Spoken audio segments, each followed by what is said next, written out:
Ça montre qu'il faut le Putain vouloir. de vocation.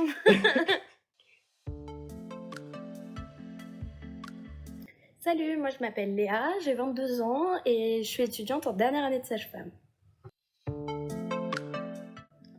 Principalement quand j'étais petite, vraiment toute petite, vers 5-6 ans, c'était mettre des bébés au monde.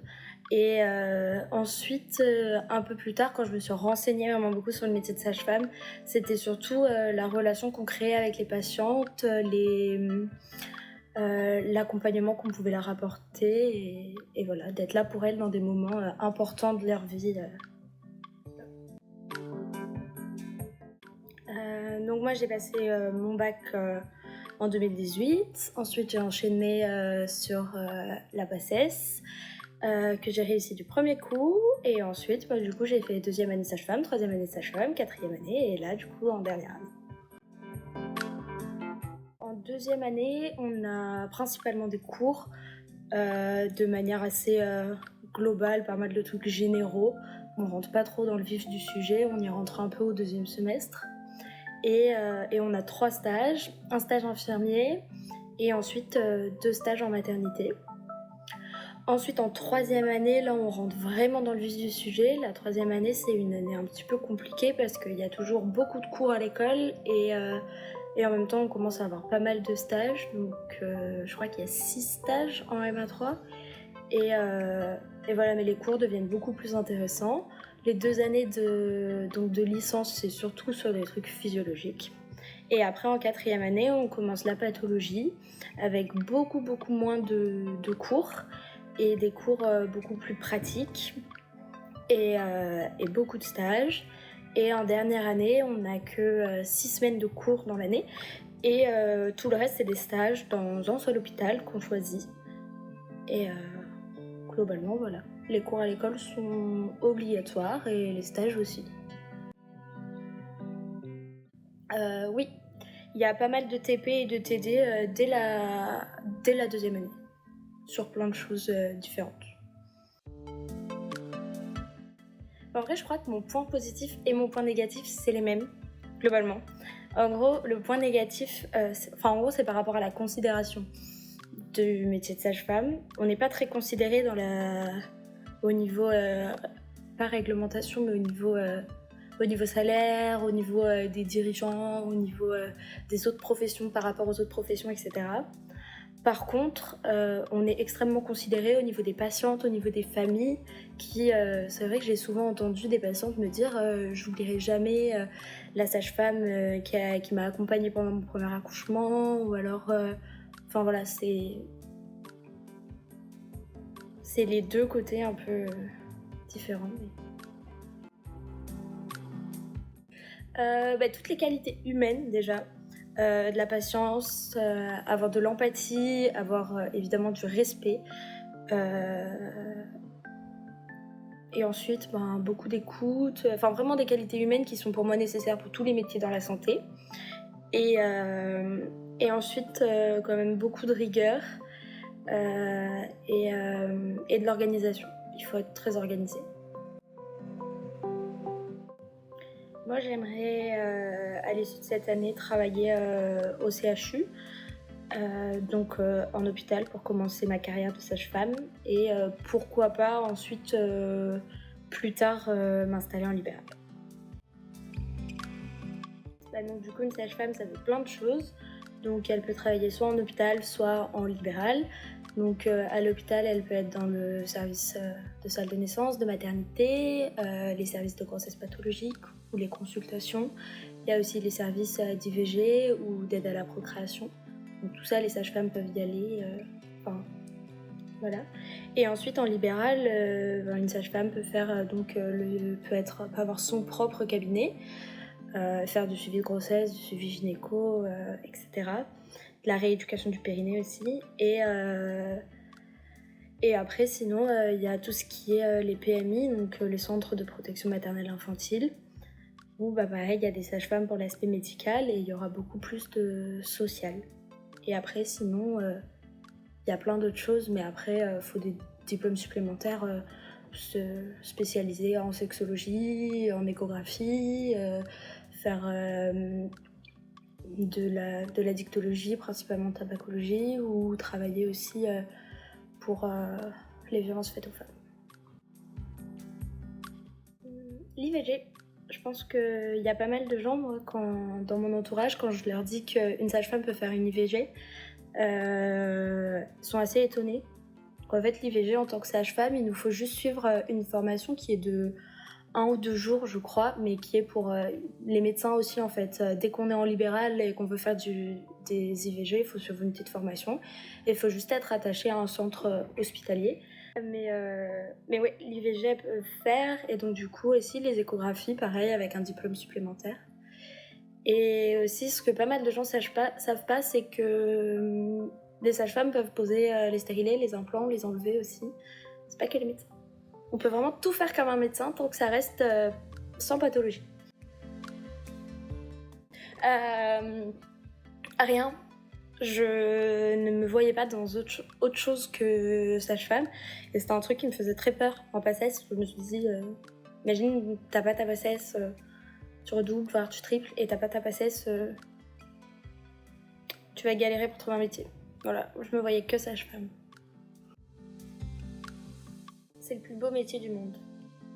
Alors, dans un sens, c'est vrai, mais dans un autre, non.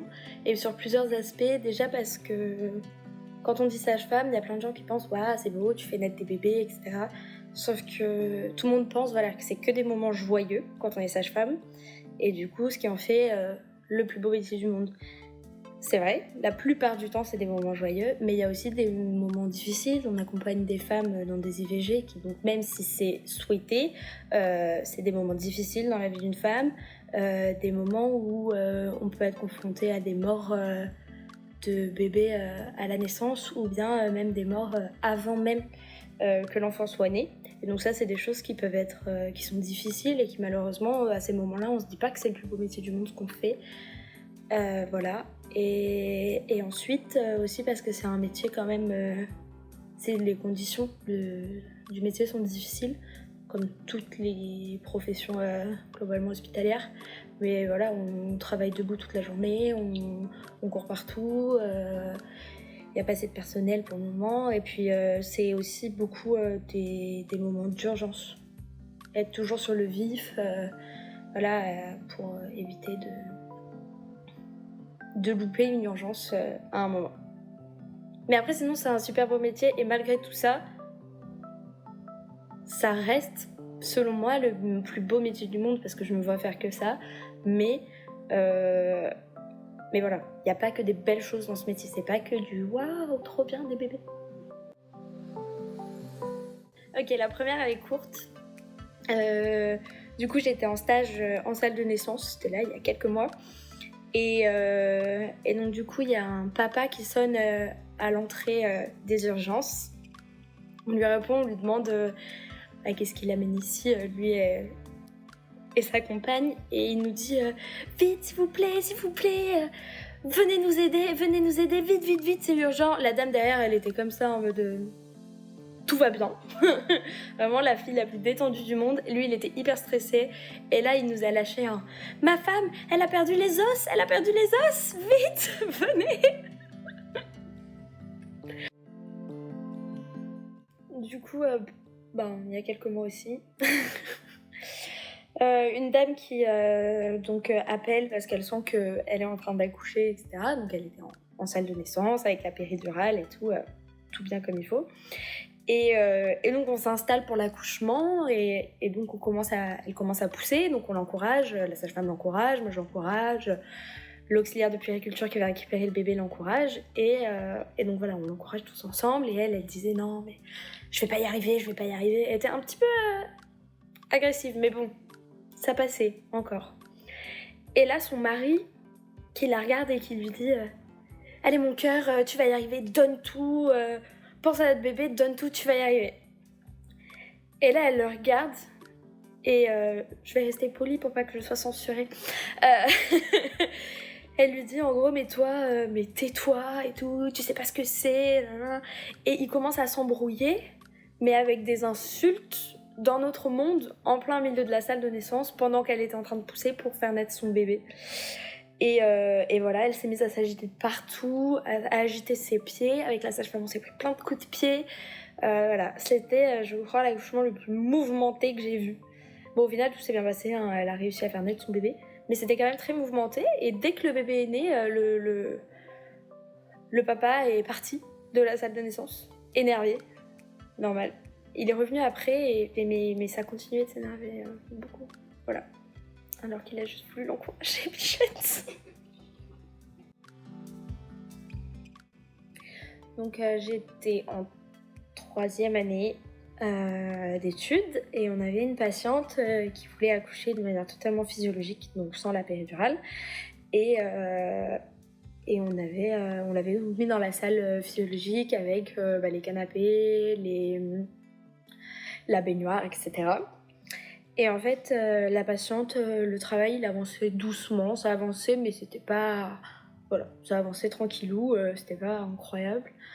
Et donc la patiente va faire pipi à un moment, et 5-10 minutes après, il y a son mari qui arrive dans le bureau des sages-femmes, et donc il rentre, et mais tout tranquille, vraiment tranquille, pépouze, tout va bien.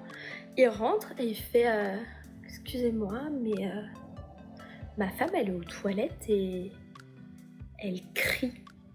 Mais il nous dit ça comme ça.